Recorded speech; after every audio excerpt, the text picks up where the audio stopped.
who's political. I'm just here to protect our Mother Earth and to leave something for the next generation. And to recognize that my parents didn't teach me to be political, or didn't teach me like which is right or wrong. It's just a part of my culture of being from Islam nation.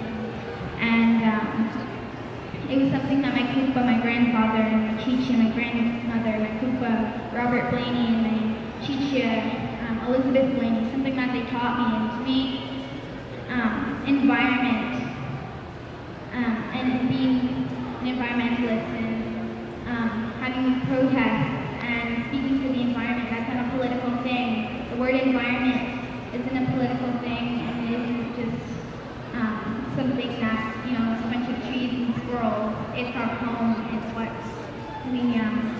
it's where we catch our fish. It's where we get our cedar to make pads. And I would sit on my kupa's lap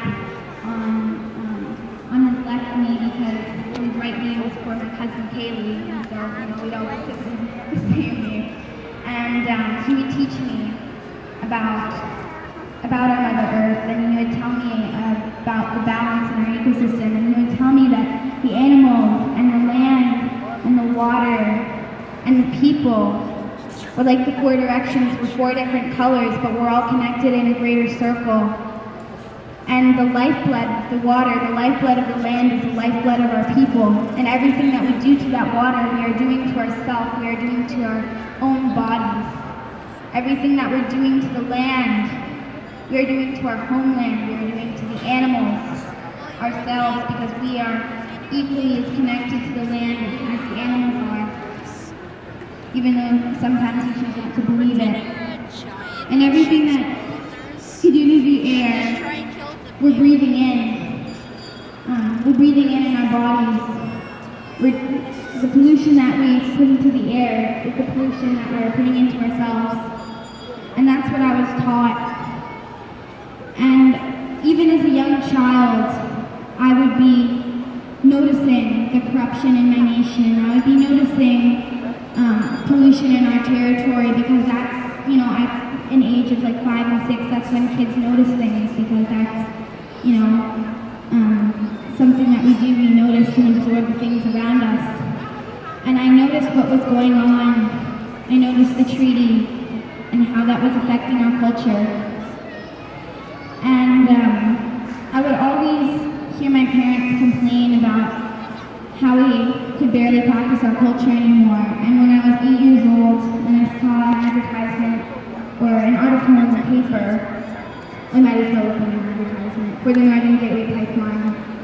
And just to imagine an oil pipeline going from the tar sands of Alberta and carrying that oil through 45 different First Nations territories, putting at risk those languages, the way of life that has existed since the time of their ancestors, putting at risk the whales and the spirit bears, the black bears with the recessive gene that makes them white, and up in Kitimat, and bringing through those sacred waters super tankers. I just imagine how terrible that would be to the cultures, and I decided I didn't want to hear, and I didn't want to hear myself complain if this pipeline spilled. I didn't want to look back 20 years from now and think I could have done something, but I didn't.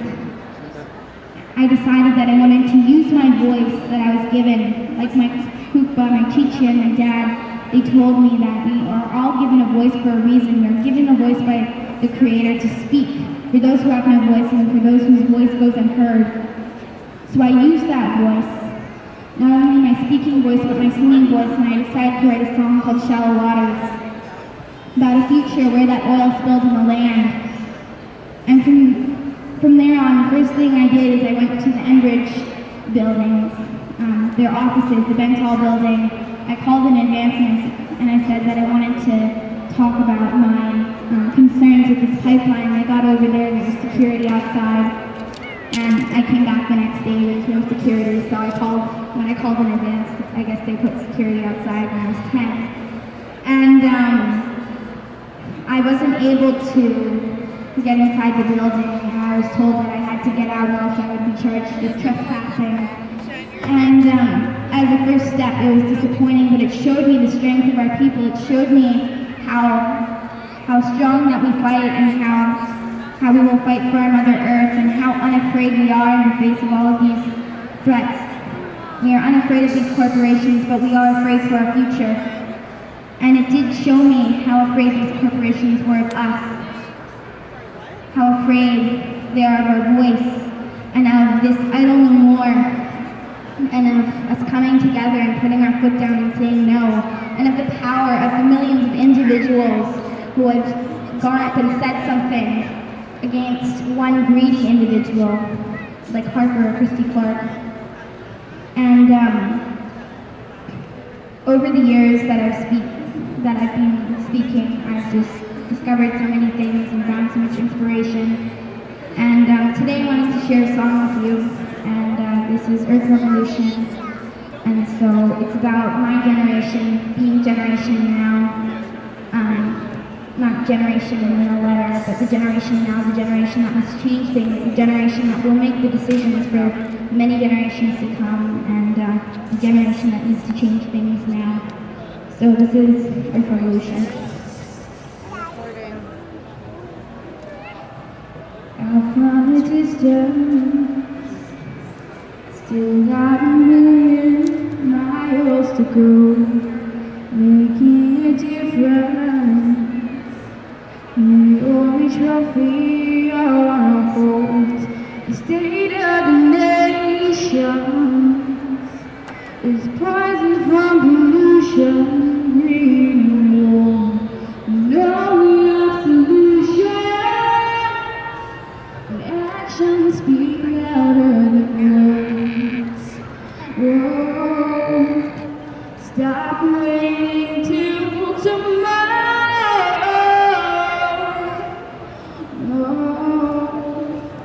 Stop living yesterday. Oh, 'cause there won't be tomorrow if we don't change today. Yeah. We're generation now, children of the future. Earth revolution, creation's crying.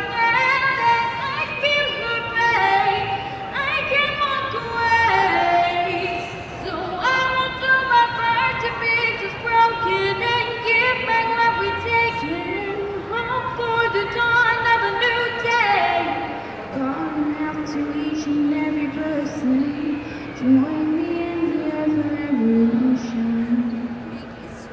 Let's go the distance. We are a million voices strong, facing resistance. But there's a choice between right and wrong. Oh, stop waiting till tomorrow.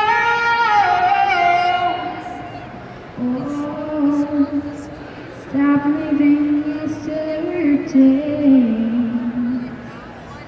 'cause there won't be tomorrow if we don't change today. We're generation now, children of the future. Earth revolution, creation's crying out, and I feel her pain. I can't walk away.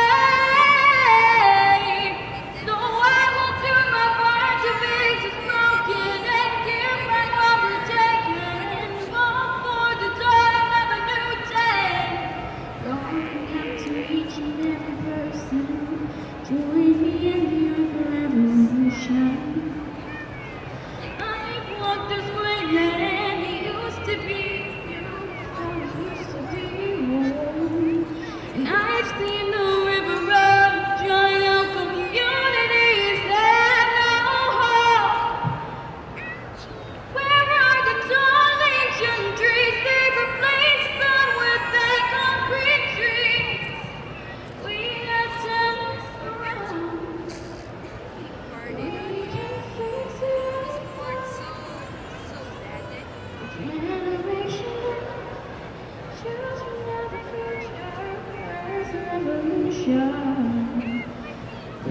is running out. I can't go away. So I will do my part to be broken and giving what we're taking and hope for the dawn of a new day. Calling out to each and every person, join me in the earth revolution. I'm calling out to each and every nation, join me in earth revolution. Thank you.